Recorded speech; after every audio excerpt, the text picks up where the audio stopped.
Welcome back to The Explainer. Today, we're demystifying Newton's first law. You know, the famous Law of Inertia.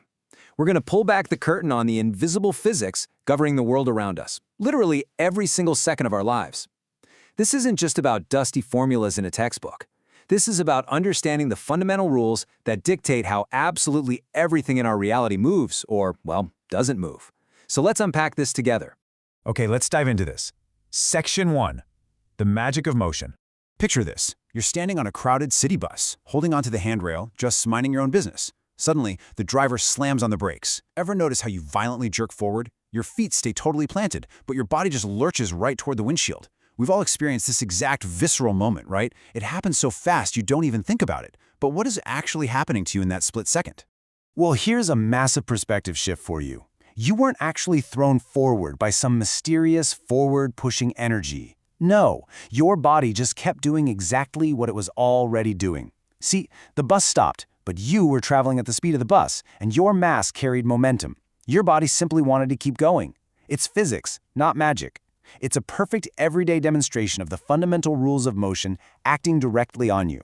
Because without a countering force, your body's momentum simply demands to be maintained. Which brings us to our next point, Section 2, defining Newton's first law. Here is the textbook definition. An object at rest stays at rest, and an object in motion stays in motion at a constant velocity unless acted on by an external force. Let that sink in for a second.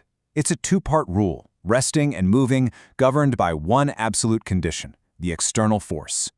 This single sentence doesn't just explain your morning commute, it literally unlocks the mechanics of our entire physical universe.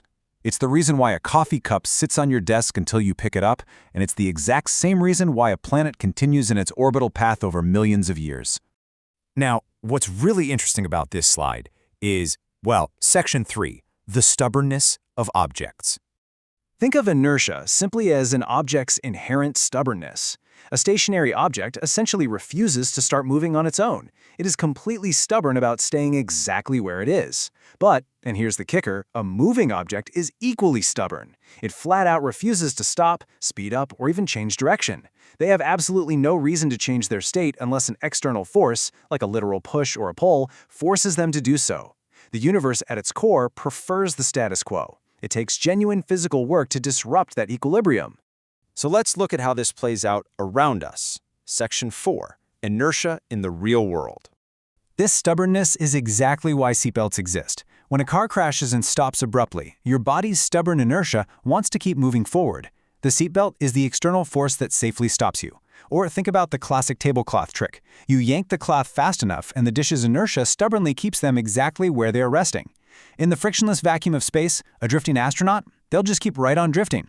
And that spinning top on your table, you might think its motion just naturally runs out. But no, it only stops because air resistance and floor friction act as invisible forces, dragging it to a halt. And this brilliantly illustrates our final concept. Section 5, the frictionless ideal. To really see this law in its pure form, we have to strip away all those invisible forces and imagine a completely frictionless environment. Just picture it. If you hit a hockey puck on perfectly frictionless ice, it would slide forever. I mean, literally forever. The exact same speed, the exact same direction, for eternity, because there's zero external force to stop its stubbornness. But in reality, as we know, even ice isn't perfectly smooth. We live our entire lives fighting friction. Tiny friction forces act on that real-world puck, providing that external force that eventually slows it down. So the exception perfectly proves the rule here, showing us exactly what happens when that external force is almost, but not quite, zero.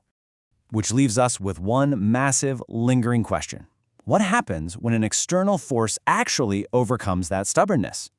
We know things speed up and slow down, so how do we measure the exact force required to change that state of motion? Well, to find out, you're going to have to join me next time as we tackle Newton's second law. Until then, keep observing all that amazing, invisible physics happening all around you.